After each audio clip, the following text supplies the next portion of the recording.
کرنے والوں سے محبت رکھے اور جو آپ صلی اللہ علیہ وسلم کے ساتھ بغض رکھتے ہوں ان سے اپنے آپ کو دور رکھے.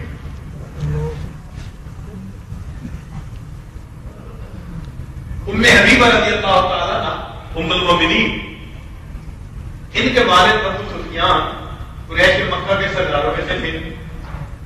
وہ ایک کام کے سلسلے میں نمائندہ بنا کر مدینہ بھیجے گئے. تو ان کا خیال تھا کہ میں اپنی بیٹی سے ملوں. جب وہ آئے اور بیٹی سے ملے تو چارپائی پڑی ہوئی تھی، اس کے اوپر بیٹھنے لگے. ام حبیبہ رضی اللہ تعالیٰ عنہ نے وہ نیچے ایک چادر بچھی تھی وہ ہٹا دی کہ آپ ویسے بیٹھ جائیے، بستر پر نہ بیٹھیے. والد بڑے حیران. ام حبیبہ والد کے آنے پر بستر بچھاتے ہیں، بستر سمیٹا تو نہیں کرتے. انہوں نے جواب دیا کہ آپ کی بات وجہ ہے، لیکن بات یہ ہے کہ یہ بستر میرے آقا کونین حضرت محمد مصطفیٰ صلی اللہ علیہ وسلم کا ہے. میری غیرت گوارا نہیں کرتی کہ میرے آقا کے بستر پر ایک مشرک آ کر بیٹھ جائے.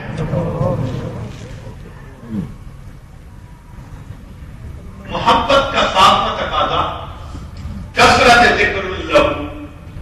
نبی علیہ السلام کا کثرت کے ساتھ ذکر کرنا. چنانچہ کتابوں میں لکھا ہے من احب شیئا اکثر ذکرہ. انسان جس چیز سے محبت کرتا ہے اس کا اکثر تذکرہ کرتا ہے. چنانچہ اللہ تعالیٰ کو نبی علیہ السلام سے محبت، اس لیے اللہ تعالیٰ کی جتنی کتابیں ہیں سب میں نبی علیہ السلام کا تذکرہ کثرت کے ساتھ.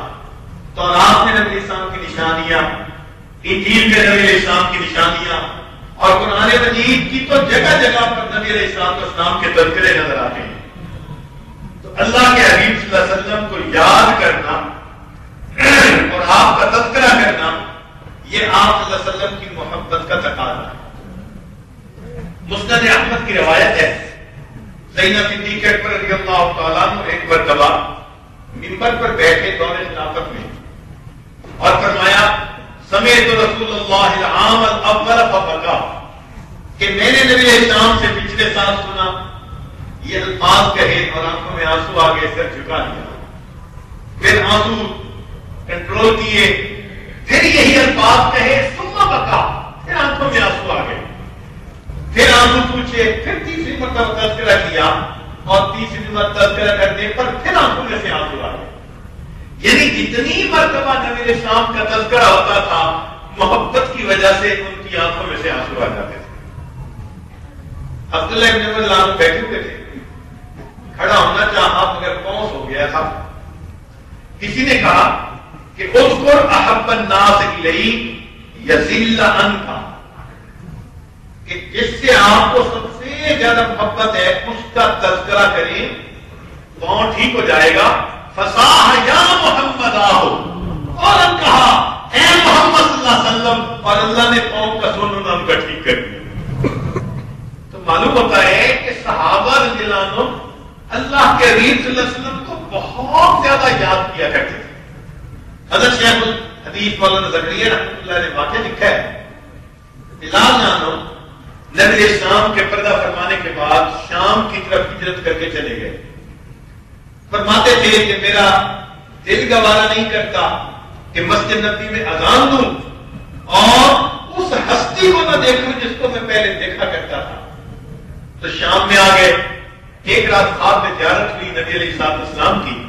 اللہ کے حبیب صلی اللہ علیہ وسلم نے فرمایا بلال کتنی سرد نہری ہے، اتنا عرصہ ہوا ہمیں ملنے نہیں آتے.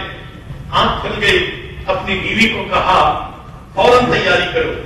چنانچہ تیاری کر کے رات ہی سفر پر نکل گئے. مدینہ طیبہ پہنچے، سلام پیش کیا. اتنے میں نماز کا وقت ہو گیا. اب سیدنا حسن اور حسین نام دونوں قریب آئے اور انہوں نے کہا کہ جی چاہتا ہے ہم اپنے نانا جان کے زمانے کی آذان سنیں. اب ان شہزادوں کا یہ فرما دینا ایک ایسا امر تھا کہ انکار کی گنجائش نہیں تھی. چنانچہ بلال جانوں نے اذان دینی شروع کی. جب وہ آواز سنی جو صحابہ نبی علیہ السلام کے زمانے میں سنا کرتے تھے ان کی آنکھوں میں آنسو آ گئے. یہ آواز جب قریب کے گھروں میں پہنچی عورتوں کی آنکھوں میں میں آنسو آ گئے، حتیٰ کہ عورتوں نے سروں پر چادر ڈالی، اپنے آپ کو لپیٹا چھپایا، اور وہ بھی باہر نکل کر آ گئی۔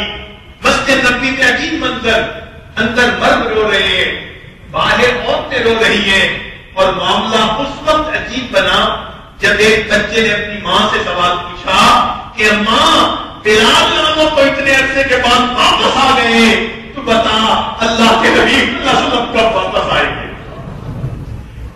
صحابہ ناموں نبی اسلام کو یاد بھی کرتے تھے اور آپ کی یاد میں رویا بھی کرتے تھے۔ ان کی ایک خوبصورت عادت یہ تھی کہ جب آپس میں کہیں ملاقات ہوتی تو ہم جیسے کھانے کے لیے سویٹ ڈش پیش کرتے ہیں، آئس کریم پیش کرتے ہیں، صحابہ نام کہتے تھے آؤ میں تمہیں نبی علیہ السلام کی باتیں سناؤں۔ چنانچہ 1 گھنٹہ 2 گھنٹہ کئی گھنٹے وہ آپس میں بیٹھ کر نبی علیہ السلام کی باتیں کیا کرتے تھے۔ یہی ان کے ایک دوسرے کے لیے دعوت ہوا کرتی تھی۔ جس کے دل میں بھی محبت ہوگی جی تو چاہے گا نا، اور یاد بھی کر پائے گی۔ حضرت پیر میرے علی شاہ صاحب رحمۃ اللہ علیہ فرماتے ہیں آج سکھ مترانی بدھیری ہے، کیوں دلڑی اداس گھنیری ہے، لولو وچ شوق چنگیری ہے، اج نینا نے لیایا کیوں جھڑیاں، اس سورج نو میں جان آکھاں کہ جانے جہان آکھاں، سچ آکھاں تے رب دی شان آکھاں، جس شان تو شانہ سب بڑھیا۔ حضرت خواجہ غلام فرید رحمۃ اللہ علیہ فرماتے ہیں کہ میں مٹھڑی نت جان بلب، اتے خوش وسدا وچ ملک عرب، اتے دکڑے دوڑے کھاندڑیاں، تیرے نام تو مفت بکاندڑیاں، تیری باندیاں دی میں باندڑی ہاں، تیرے دردیاں کتیاں نال ادب۔ 8واں تقاضا کثرت شوق ہی الا لقاء ہی، کہ نبی علیہ السلام کے ساتھ کثرت سے آپ صلی اللہ علیہ وسلم کا ملاقات کا دل میں شوق ہونا۔ کل حبیب یحب لقاء حبیبہ، ہر محبت کرنے والا اپنے محبوب کی لقاء کو پسند کرتا ہے۔ چنانچہ صحابہ اللہ کے دل میں بھی تمنا رہتی تھی کب ہم دنیا سے جائیں گے اور نبی علیہ السلام کے ساتھ دیدار ہوگا۔ چنانچہ عبدہ رضی اللہ تعالیٰ عنہ ایک صحابی ہیں، فرماتی ہیں کہ میرے والد خالد بن میدان کا یہ عمل تھا، جب رات کو بستر پر سونے کے لیے آتے تو نبی علیہ السلام اور صحابہ کو یاد کرتے اور کہتے ہم اصلی و فصلی و الیہم یحن قلبی قال شوقی الیہم فارجل ربی قبضی الیہ، کہ وہی میرے اصل اور فصل ہیں اور ان کی یاد میرے دل کو تڑپاتی ہے۔ اللہ مجھے جلدی موت دے دے تاکہ مجھے ان سے ملاقات نصیب ہو جائے۔ سیدنا عمر رضی اللہ عنہ اپنے دور خلافت میں صبح کا وقت ہے، یعنی صبح سے پہلے کا، گلی میں سے گزر رہے ہیں تو ایک گھر سے ایک بوڑھی عورت کی آواز آ رہی ہے، وہ اشعار پڑھ رہی ہے۔ عمر رضی اللہ عنہ نے سنے تو وہ اشعار پڑھ رہی تھی جس میں اس نے یہ کہا کہ مجھے اور اپنے حبیب صلی اللہ علیہ وسلم کو اللہ جنت میں اکٹھا کر دینا۔ عمر رضی اللہ عنہ نے جب یہ شعر سنا تو دروازہ کھٹکھٹایا، عورت نے پوچھا من انت، کون؟ جواب نے فرمایا کہ عمر۔ اس نے کہا امیر المومنین، رات کے وقت ایک بڑھیا کے دروازے پر خیریت تو ہے؟ کہ ہاں ایک فریاد لے کے آیا ہوں۔ دروازہ کھولا، امیر المومنین اندر آئیے۔ آپ اندر آ گئے۔ بڑھیا نے کہا کہ چارپائی پر بیٹھیے۔ فرمایا میں چارپائی پر نہیں زمین پر بیٹھوں گا۔ اس نے کہا نہیں چارپائی پر۔ فرمان لگے چارپائی پر تب بیٹھوں گا جب میرے دل کی ایک تمنا کو پورا کرے گی۔ بڑھیا نے کہا میں تمنا کیا پوری کر سکتی ہوں؟ فرمایا کہ تم نے ابھی نبی علیہ السلام کی محبت میں جو اشعار پڑھے ان کے آخر پر شعر کا ترجمہ یہ تھا، اللہ مجھے اپنے حبیب صلی اللہ علیہ وسلم کے ساتھ جنت میں اکٹھا کر دینا۔ اپنے شعر میں تھوڑی سی تبدیلی کر کے شعر کو یوں کر دو کہ اللہ مجھے اور عمر بن خطاب کو اپنے محبوب کے ساتھ جنت میں اکٹھا کر دے گا. اللہ محمد صلاۃ الابراری صلی علیہ طیبون الاخیار یا لیت شیری والمنایا اطوار حل تجمعنی وحبیب الدار. کتنی محبت ہوتی ہوگی ان کو نبی علیہ السلام کے ساتھ. بلال نام کا آخری وقت ہے تو بیوی نے دیکھا تو وہ اداس ہونے لگی کہ میرے خامد کی وفات. کہنے لگی ماں نہ ہو. انہوں نے فوراً آگے سے کہا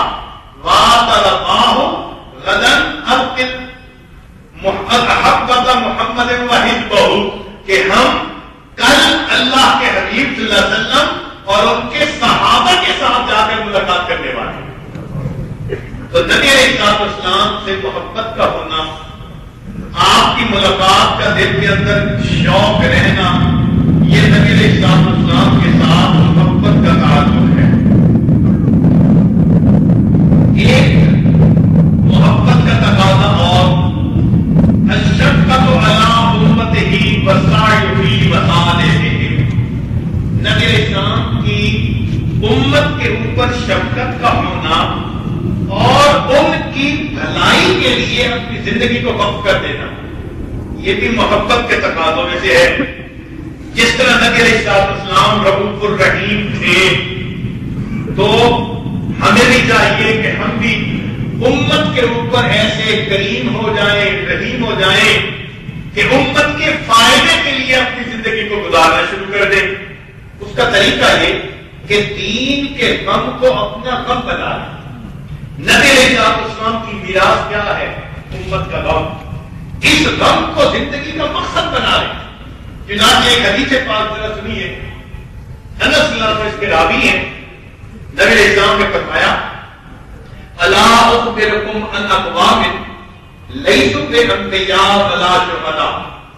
میں تمہیں ایک جماعت قوم کے بارے میں نہ بتاؤں, نہ وہ انبیاء ہوں گے نہ شہداء ہوں گے. یا کبھی تو یوم القیامت الانبیاء والشہداء, ہاں قیامت کے دن ان پر انبیاء اور شہداء رشک کر رہے ہوں گے. بمنازلہم من اللہ عز وجل, جو اللہ ان کو منزل رتبات آ کریں گے. اللہ منازل من نور, نور کے منبروں پر ہوں گے. یکونون علیہا. جب نبی علیہ السلام نے یہ بات فرمائی قال صحابہ کرام نے عرض کیا ومن ہم, اے اللہ کے حبیب وہ لوگ کون ہوں گے؟ قال الذین یحببون عباد اللہ الی اللہ ویحببون اللہ الی عبادہ. کہ وہ لوگ جو اللہ کو بندوں کا محبوب بنائیں گے اور بندوں کو اللہ کا محبوب بنائیں گے. تو اس پر صحابہ کرام نے پوچھا قال قلنا یحببون اللہ الی عباد اللہ, اللہ کو بندوں کا محبوب بنانا یہ تو سمجھ میں آتی ہے.